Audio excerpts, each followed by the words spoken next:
Okay guys, we got us an ice bath here. This has the inlet and the outlet for a cooler if you need it to. It has the pump built in, everything like that. So we're going to go ahead and take this thing out of the box, show you guys how easy it is to inflate, and then we're going to go try it out. Okay, so we got it out of the box.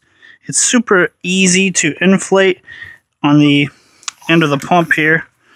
You can see that's a quick disconnect, which is going to, whenever you disconnect it, the air is not going to come out.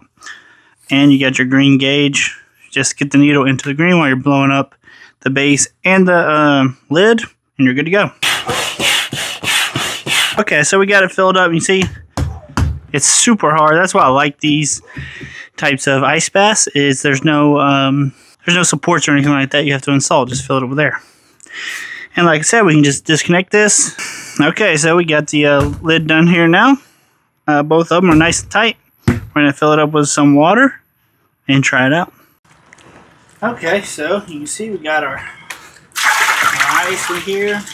Well, ice bath's ready. You can see actually, I didn't even fill it up that much because she's so small. She didn't need it. This thing is only about halfway full, and it's still plenty big enough for her.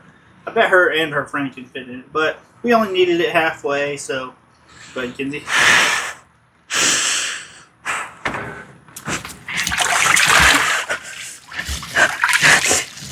Sit down, hold on.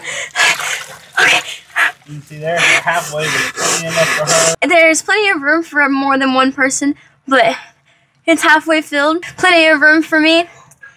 I give this an 8 out of 10. I'm Kinsey, and I'll see you next time.